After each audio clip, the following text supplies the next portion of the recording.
What if you've been taught your whole life to strive for something that's been pulling you away from your truth? Think about it. From childhood, we're shaped to speak a certain way, dress a certain way, make choices based on what earns approval. We bend ourselves to fit molds we never chose. We look for validation in fleeting gazes, chasing worth through how others perceive us. But what if the true obstacle to living fully isn't failure or rejection, but our need to be liked?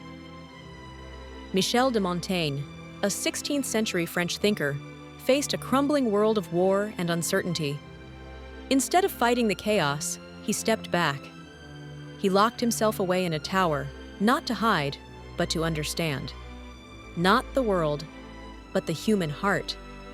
He wrote essays not to teach, but to free. His philosophy wasn't cold or abstract. It was warm, intimate, and practical. He questioned success, dismantled our obsession with approval, and showed us the quiet power of letting go. This journey is about that letting go.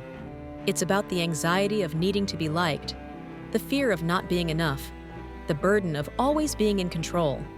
With Montaigne as our guide, we'll explore what happens when we stop caring about what was never ours to carry. We grow up believing that control is safety, that if we plan enough, worry enough, try hard enough, we can dodge pain, failure, rejection. But Montaigne, in observing himself and others, saw through the illusion.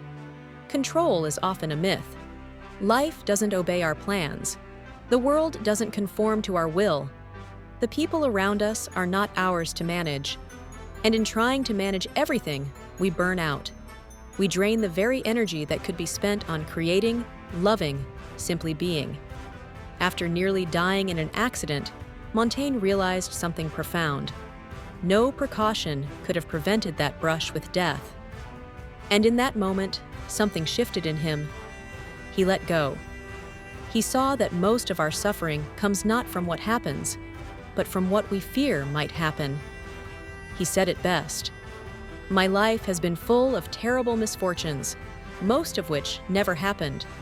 How often do we torment ourselves with imagined futures, with rehearsed conversations, controlled reactions, curated personas?" Montaigne teaches that the path to freedom isn't in more effort, but in more presence. To release our grip, to listen, to let life surprise us. We're all haunted by the need to be accepted. From the praise we got as kids to the likes we chase as adults, we build ourselves around what pleases others. But when our identity is shaped by others' expectations, we lose touch with what's real inside us. Montaigne dared to think for himself in a world demanding obedience. He wrote to understand, not to convince. That's why he still speaks to us today. Validation is subtle. It's in our wardrobe, our silences, our small compromises. We avoid confrontation, we seek approval, and we end up caged by comfort. And even when approval comes, it doesn't satisfy, because it was never meant for who we truly are, but for the mask we wear. Montaigne shows us another way. Know yourself so deeply that no one else's opinion can shake you. Ask yourself, who am I trying to impress, and why? How many choices have I made out of fear, not truth? Real freedom starts with self-acceptance. From there, everything else becomes lighter. Your relationships, your decisions, your entire life. Detachment isn't coldness, it's clarity. It's seeing what's worth your time and what's draining it. Letting go isn't giving up, it's choosing peace. Montaigne understood this paradox. He watched people torment themselves chasing idealized versions of success and love. But he offered a softer way. Live with curiosity, act with joy, love without clinging. He didn't write for fame. He wrote for understanding, and in doing so, found his soul's rhythm. Ever noticed how the best things come when you stop forcing them? When you stop trying so hard to impress? It's not coincidence, it's alignment. When you stop pushing, life flows. When you stop proving, your truth shines. When you stop pretending, you finally arrive. Montaigne knew that true strength lies in softness, in owning your flaws, In stepping back from the performance, he suffered deeply, losing children, friends, and witnessing a broken country. Yet, he chose not bitterness, but awareness.